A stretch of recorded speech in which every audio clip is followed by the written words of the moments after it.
fast. Can you give me an example using es bien? Unless you came up with a really specific example, I'm sorry to tell you, but I just tricked you.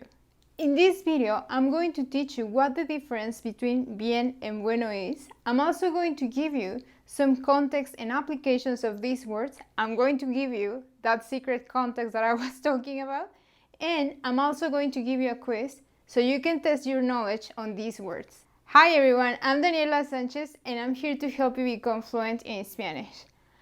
I feel terrible that I tricked you, but it was for a good cause. I just wanted to show you how easy it is to confuse bien and bueno. Bien and bueno are very useful words, and if you confuse them, your Spanish is going to sound a little bit broken. So let's get to it and understand how to use these words. Let's start with bien. Bien is an adverb. I know, you probably don't like grammar, but this tells you a lot of things. This means when you're working with an adverb that this word is not going to change. It doesn't have gender, it doesn't have number. There is not such thing as bieno or biena, so that's very important. And you're also going to use bieno to describe how something is or how an action is done. Another use of bien, and this is the secret context that I was telling you about. And actually, books hate it because it's pretty informal, so make sure you just use it in your conversations. We're going to use it to emphasize qualities, and those qualities are expressed by adjectives or other adverbs. I'm going to give you examples in a few. Finally, you are going to use bien to express agreement. Let me give you those examples. Hablas español muy bien. You speak Spanish very well. Like you can see in here, I'm using bien to describe how you speak Spanish. The second example, está bien, nos vemos mañana. Okay, we can see each other tomorrow. The third example, and check this one because this is a special one. This is the answer that you should have given me at the beginning of the video. Tu hermano es bien grosero. I know, he's adopted. I can't do anything about that. As you can see here, I'm using bien before an adjective. And by doing that, I'm emphasizing the qualities that this word, grosero, is delivering. In other words, in this specific context, bien is an informal synonym of muy, okay? Tu hermano es bien grosero. Your brother is so rude. He's very rude. The next example, estoy bien. ¿Y tú? I'm okay. What about you? Okay?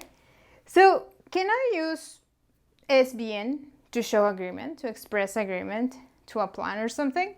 No, you cannot do that. And that's a very common mistake that I see among people learning Spanish. When we're showing agreement, we have to use the verb start. Can you imagine why? Because agreement is subject to change. I can change my mind anytime depending on how the situation develops. For example, if you keep saying es bien, I might not agree with you anymore. So, no, you cannot say es bien. The only context where you can say es bien is in this special informal situation that I just gave you, when you are emphasizing a quality. Él come bien rápido, ella es bien graciosa. See? That's the only situation. Let's go with bueno. And bueno is the adjective that you're going to use when you want to describe me. Bueno, as I was just saying, is an adjective. This means that this word is actually going to change. You can think about this word as a copycat.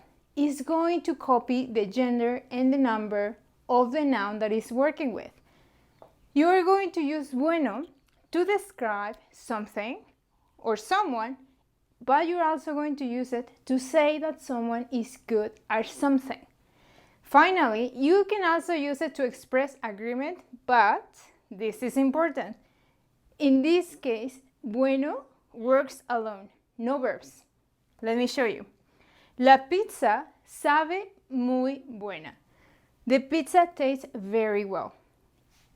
I'm going to put a little mark here because when you're talking about the taste of something, you can use bueno and bien interchangeably, okay? Second example, Elisa es buena para cocinar. Elisa is good at cooking. And check the structure. You're going to use para plus an infinitive verb to name that activity, or you can also use nouns. For example, Elisa es buena para las matemáticas. Elisa is good at math. Bueno, te veo mañana. Okay, I'll see you tomorrow. Check that in this case I'm expressing agreement with seeing each other tomorrow, but I'm just using bueno alone. And let me give you this tip. If you're learning Mexican and Spanish, this is important. Bueno is the way we say hi over the phone. When you pick up the phone in Mexican and Spanish, you're going to say bueno. And okay, let me just throw you a curveball to make sure that you're still with me. What's up with buen? Because I'm pretty sure you have seen sentences like this one. Rufo es un buen perro. I know. We were just getting the difference between bien and bueno, and now you're going to see something like this. This is way easier than you think.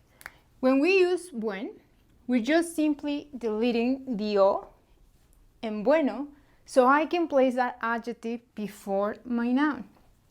And check that this noun is a singular masculine noun, okay? And why do I do this?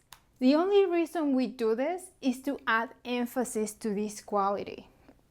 There's no difference in meaning. It's going to mean the same. Rufus is a good dog, but it's more emphatic to say something like Rufo es un buen perro as opposed to Rufo es un perro bueno, okay? That's the only difference. So let me give you another informal context where you are also going to apply bueno. In informal Spanish, bueno as an adjective can be used to say that someone is attractive, okay? It's a synonym of hot in this context. So you can say, ella está buena, and it means she's hot. It always works with star, that's important. It always works with the verb star. Ella está buena, él está bueno. And if you want to be a little bit more informal, guess what? You can combine it with bien. For example, ella está bien buena, okay? And you're going to sound like a native speaker. So now that you understand the difference between these words, let me give you a quiz. It's going to be very simple. I'm going to give you 5 sentences, and your job is just to fill in the blanks with the right option. Number 1, esa camisa te queda muy blank. Number 2, Lucía es muy para aprender idiomas. Number 3, Julio es blank maestro. Number 4, te llamo más tarde, está blank. And number 5, tu amiga es blank graciosa. So now that I gave you the quiz, I want to give you some extra resources in case you want to go deeper into this topic. You can find them in the description. The first one is the same lesson in Spanish, just in case you want to go a little bit deeper into this topic. The second one is an article with the differences between bien, buen, y bueno. I know, you already learned it right here, but in this article you are going to find more examples and more structures so you can reinforce these concepts.